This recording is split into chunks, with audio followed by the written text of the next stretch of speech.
जय जगन्नाथ जय माँ शारदा। झंकड़ मूलकर अधिष्ठात्री देवी, झंकड़ मूलकर पाटराणी मो माँ, झंकड़वासिनी बेश विलासिनी माँ शारदा। श्रोता बंधु, आज आमे मार बड़दाण्डे विराजमान होइछु। जो मार आशीर्वाद कृपा करुणार आमे समस्त आज्ञा अनुबंधित। कथारे अछि आज्ञा, दुनिया रे माँ नाही जहार साहा नाही ताहार। माँ नाही जहार दुनिया रे राहा नाही ताहार। माँ नाही जहार संसार आज्ञा किछि नाही ताहार। से परा करुणामयी, संतान उपरे सदा सर्वदा से कृपा और करुणा नेत्र अनै थाए।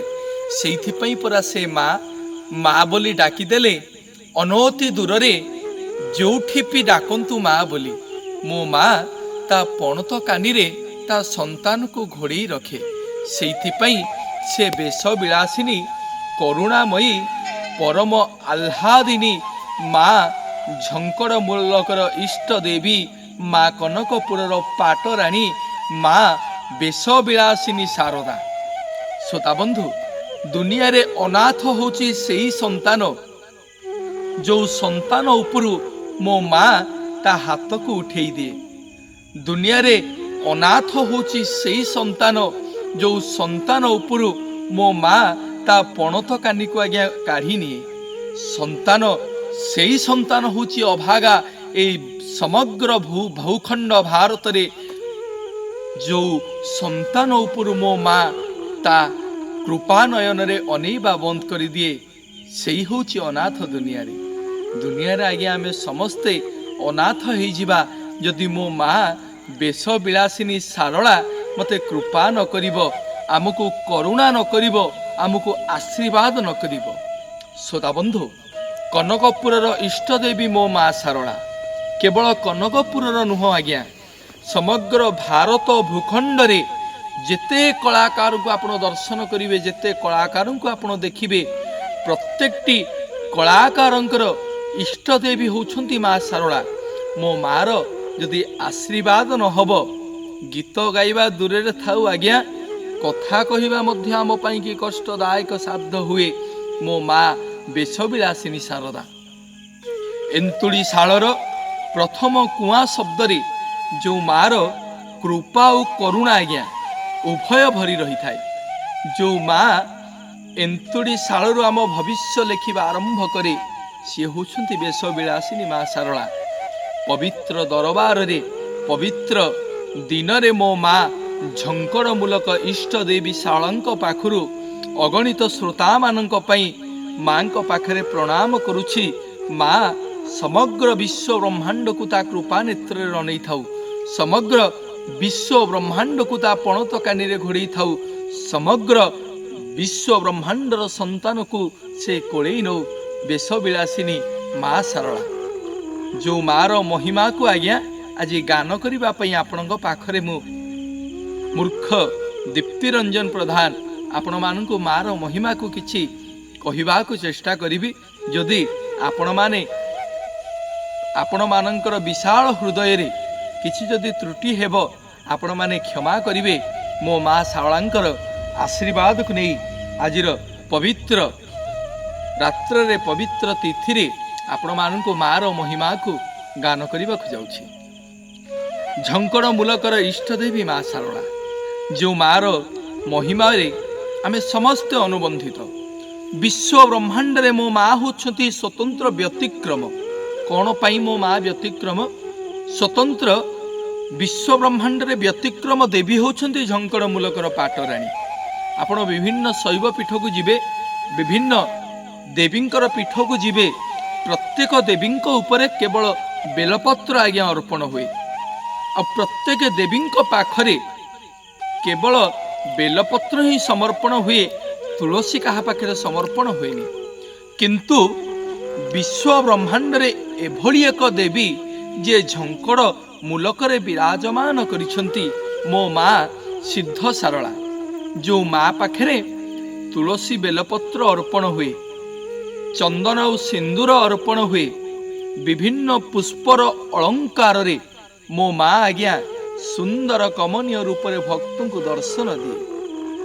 ଆଉ କ'ଣ ବ୍ୟତିକ୍ରମ ଦେଖିବେ ମୋ ମା ପାଖରେ?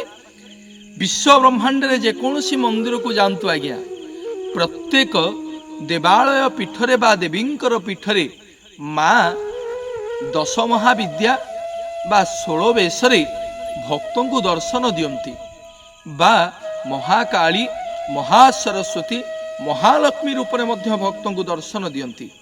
କିନ୍ତୁ ବ୍ୟତିକ୍ରମ ଦେବୀ ହେଉଛନ୍ତି ଝଙ୍କଡ଼ ମୂଲକର ଇଷ୍ଟ ଦେବୀ, ଝଙ୍କଡ଼ ମୂଲକର ପାଟରାଣୀ ଯେଉଁ ମା ଆଜ୍ଞା ସ୍ୱୟଂ ଜଗତର ନାଥ ଜଗନ୍ନାଥଙ୍କର ବେଶରେ ଭକ୍ତଙ୍କୁ ଦର୍ଶନ ଦିଏ।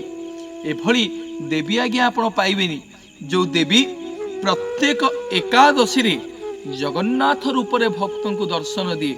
ସେଇଥିପାଇଁ ସଂସ୍କୃତରେ ସୁନ୍ଦର ଶ୍ଲୋକ ଲେଖାଯାଇଛି, ନୀଳାଦ୍ରୌ ଦଶ ବର୍ଷାଣି ଗୁଣ୍ଡିଚା ମଣ୍ଡପେ ଦିନେ ଗୁଣ୍ଡିଚା ସହସ୍ର ବର୍ଷାଣି ଶାରଦା ମୁଖ ଦର୍ଶନେ।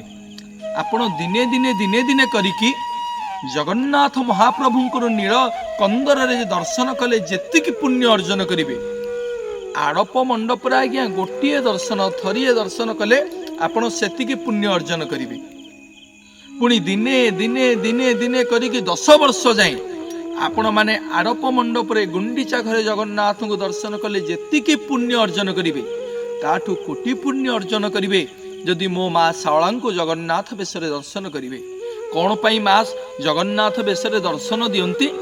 ଭକ୍ତ କବି ଶାରଳା ଦାସଙ୍କର କଥା ଆସେ, ଯେତେବେଳେ ଶାରଳା ଦାସ ଜଗନ୍ନାଥ ମହାପ୍ରଭୁଙ୍କୁ ଦର୍ଶନ କରି ପ୍ରତ୍ୟାଗମନ କରିଥିଲେ ମାଙ୍କ ପାଖକୁ ଝଙ୍କଡ଼ ମୂଲକକୁ, ଆଉ ଏଠି ତାଙ୍କର ମନ ଲାଗିଲାନି, ସବୁବେଳେ ଜଗନ୍ନାଥଙ୍କୁ ଦର୍ଶନ କରିବାକୁ ଇଚ୍ଛା ହେଲା। ଯାଇକି ମାଙ୍କୁ କହିଲେ, ମା ଆଉ କେଉଁଦିନ ମହାପ୍ରଭୁଙ୍କର ଦର୍ଶନ ହବ, ମୋତେ ମା ଜଗନ୍ନାଥଙ୍କ ବିନା ଆଉ ଭଲ ଲାଗୁନି। ମୋ ମା ସେଦିନ ଶାରଳା ଦାସଙ୍କୁ ଜଗନ୍ନାଥ ରୂପରେ ଦର୍ଶନ ଦେଇଥିଲେ ଯେ, ଶାରଳା ଦାସ ତୋର ଆଉ ଶ୍ରୀକ୍ଷେତ୍ର ଯିବାର ଆବଶ୍ୟକତା ନାହିଁ, ତୁ ଆଜିଠୁ ଏଇଠି ଜଗନ୍ନାଥ ବେଶରେ ମୋତେ ଦର୍ଶନ କରିବୁ। ସେହିଦିନ ଠାରୁ ମା ଜଗନ୍ନାଥ ବେଶରେ ଭକ୍ତଙ୍କୁ ଦର୍ଶନ ଦିଅନ୍ତି। ଯେଉଁ ମା ତୁଳସୀ ବେଲପତ୍ରକୁ ଅର୍ପଣ କରନ୍ତି, ଯେଉଁ ମା ଚନ୍ଦନ ସିନ୍ଦୁରକୁ ଅର୍ପଣ କରନ୍ତି, ମନ୍ଦାର ପୁଷ୍ପରେ ମୋ ମାର କମନୀୟ ରୂପ, ସୁଶୋଭିତ ରୂପ ଆଜ୍ଞା ଅତି ସୁନ୍ଦରରେ ମୋ ମା ବିରାଜମାନ କରିଛନ୍ତି ସିଂହ ଆସନ ଉପରେ। ପୁଣି ପ୍ରସଙ୍ଗ ଆସେ, ଅନେକ ଦେବୀ ଆପଣ ଦେଖିବେ, ଯେଉଁ ଦେବୀମାନେ କେବଳ ମନ୍ଦିରରେ ରହନ୍ତି, ଚନ୍ଦନ ବେଶ ହୁଅନ୍ତି, କିନ୍ତୁ ମୋ ମା ହେଉଛି ଆହୁରି ବ୍ୟତିକ୍ରମ। କ'ଣ ଆଜ୍ଞା ବ୍ୟତିକ୍ରମ? ମୋ ମା ଆଜ୍ଞା ଜଗନ୍ନାଥଙ୍କର ସ୍ୱୟଂ ଅଂଶ ହେଉଛନ୍ତି ଝଙ୍କଡ଼ ମୂଲକର ପାଟରାଣୀ, ପରମ ବୈଷ୍ଣବୀ, ପରମ ଆହ୍ଲାଦିନୀ ଯୋଗ ମାୟା ହେଉଛନ୍ତି ଝଙ୍କଡ଼ ମୂଲକର ଇଷ୍ଟ ଦେବୀ ମା ଶାରଳା। ଆପଣ ଏଠି ସାତ ତତ୍ତ୍ୱ ଯେତିକି ଦେଖିବେ, ବୈଶ୍ୟ ତତ୍ତ୍ୱ ମଧ୍ୟ ସେତିକି ପାଇବେ। କେଉଁ ଦେବୀ ଆଜ୍ଞା ଚନ୍ଦନ ଚାପରେ ବିଜେ କରନ୍ତିନି, କିନ୍ତୁ ମୋ ଝଙ୍କଡ଼ ମୂଲକର ପାଟରାଣୀ ମୋ ମା ଆସିକି ଚନ୍ଦନ ଚାପରେ ବିଜେ କରନ୍ତି, ଚନ୍ଦନ ବେଶରେ ଭକ୍ତଙ୍କୁ ଦର୍ଶନ ଦିଅନ୍ତି। ଆପଣ ଯେଉଁ ପୁଷ୍କରିଣୀକୁ ଏଠି ଦର୍ଶନ କରୁଛନ୍ତି, ସେଇ ପୁଷ୍କରିଣୀର ନାଁ ହେଉଛି ଚନ୍ଦନ ପୁଷ୍କରିଣୀ, ଏବଂ ମଧ୍ୟଭାଗରେ ଯେଉଁ ଦେଉଳକୁ ଆପଣମାନେ ଦର୍ଶନ କରୁଛନ୍ତି, ସେ ଦେଉଳ ହେଉଛି ଚନ୍ଦନ କୁଣ୍ଡ ବା ଚନ୍ଦନ ଦେଉଳ। ସେଠି ମୋ ମା ଦିନବେଳେ ମନ୍ଦିରରୁ ବାହାରିକି ଆସେ, ବିମାନରେ ବିଜେ କରି ଘଣ୍ଟ ଘଣ୍ଟା କାହାଳି ନାଦରେ ପ୍ରକମ୍ପିତ ହୁଏ ମାର ଦେଉଳ।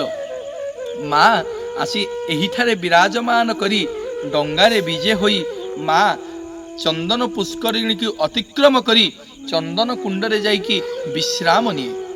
ପୁଣି ରାତ୍ର ସମୟରେ ମାଙ୍କର ସୁନ୍ଦର ବେଶରେ ସୁସଜ୍ଜିତ ହେଲା ପରେ ମା ପୁଣି ଥରେ ଚନ୍ଦନ କୁଣ୍ଡରୁ ବାହାରି ଚାପରେ ବିଜେ କରନ୍ତି, ଚନ୍ଦନ ପୁଷ୍କରିଣୀକୁ ପରିକ୍ରମା କରନ୍ତି, ଏବଂ ପୁଣି ଥରେ ମା ଦୋଳ ବିମାନରେ ବା ବିମାନରେ ବିଜେ କରି ମା ପୁଣି ପହଣ୍ଡି ଯାତ୍ରା କରି ଦେଉଳକୁ ଫେରିଯାଆନ୍ତି। ଦେଉଳରେ ମା ପହଞ୍ଚିବା ପରେ ମାଙ୍କର ଗୋଟିପୁଅ ନୃତ୍ୟ ଅନୁଷ୍ଠିତ ହୁଏ। ମା ମୋର ଗୋଟିପୁଅ ନୃତ୍ୟକୁ ଦର୍ଶନ କରେ, ତାପରେ ମାଙ୍କର ବଡ଼ ସିଂହାର ବେଶ ହୋଇ ଧୂପ ବଢ଼ିଥାଏ। ଆଜ୍ଞା, ଇଏ ହେଉଛି ମୋ ମାର ସଂସ୍କୃତି, ଇଏ ହେଉଛି ମୋ ମାର ପରମ୍ପରା।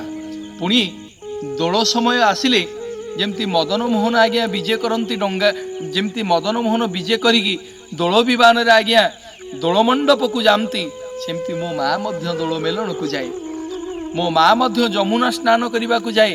ମୋ ମା ମଧ୍ୟ ଆଜ୍ଞା पांजी पढ़ा हुए मो माँ निकट में मेढ़ा शाल पड़ी जो नीति अनुष्ठित हुए परम आह्लादिनी वैष्णवी आज्ञा कौन ता महिमा को गान करवा ओडिया रे गोटे सुंदर कथा अच्छी के बन्नी पारिब सही क्षेत्रर महिमा ब्रह्मा शंकर न पांति जार मुख तिर सीमा स्वयं हर ब्रह्मा शंकर जोठी मार महिमा को कली न पारती दुई हाथ को टेकिकी नेति नेति कही दियंती माँ तो ठारू आमे जन्म होइछु तोर महिमा को आमे कौन गान करिबु आमे तो आज्ञा साधारण मनीष मार महिमा बा आमे केमिति आपण मानकु कहिबु किंतु मो मार महिमा एतिकी जानिछु जेते बड़ रोग व्याधि हेइथाउ आज्ञा जेते बड़ विपत्ति पड़ी थाउ मो मार पादुक कुंडरू जदि टिके पादुक पाइबे मो मार पादुक कुंडरू जदि भरोसार सहित संकल्प करी पादुक टिके पाइबे जेते बड़ रोग हेइथाउ आज्ञा आपणको देहरु आज्ञा डरिकी से पळेइबो सी होची मो माँ बेश विलासिनी सारला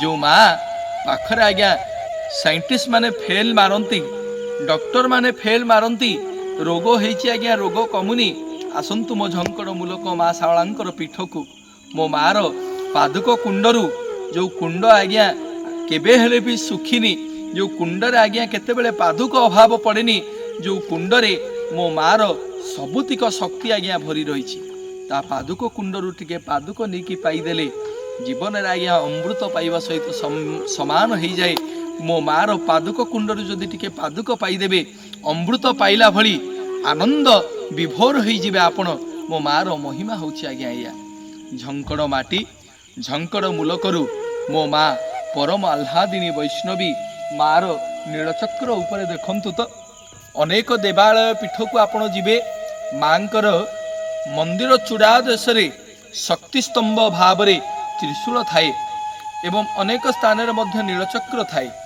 किंतु मो मार बेढ़ारे मो मार मंदिर रे नीलचक्र उपरे नालिया पताका आज्ञा जो पताकार वर्तमान शून्य गंठी पड़िकी अछंती मो मार पताका आज्ञा फर फर हो उड़ुची सते कि माँ जणई दउची भक्त को जेड़े बड़ पापीटे हुओ जेड़े बड़ तपीटे हुओ जेड़े बड़ आज्ञा त्यागीटे हुओ समस्त को कोलई नबार अपूर्व मुद्रा रे मो माँ बेश विलासिनी सारला विराजमान करिसंती जो आसंतु आज्ञा जो माँ होची संगीत जगतर गर्व जो माँ होची झंकड़ मूलकर गर्व जो माँ आज्ञा एई जगतसिंहपुर गर्व कनकपुर गर्व आउ प्रत्येकटी ओडियार गर्व झंकड़ मूलकर इष्ट देवी माँ सारला केतेबेला आसंतु आज्ञा मो माँ को दर्शन करिवे मो मार झामु यात्रा को दर्शन करिवे मो मार चंदन यात्रा को दर्शन करिवे मो मार बेश को दर्शन करिवे जो माँ आज्ञा नाम बोलेइछंती बेश विलासिनी माँ सारला आसंतु आज्ञा झंकड़ माटीरू मु मूर्ख दीप्ति रंजन प्रधान आपण मानकु मुंडिया मारुछि जय जगन्नाथ जय माँ सिद्ध सारला।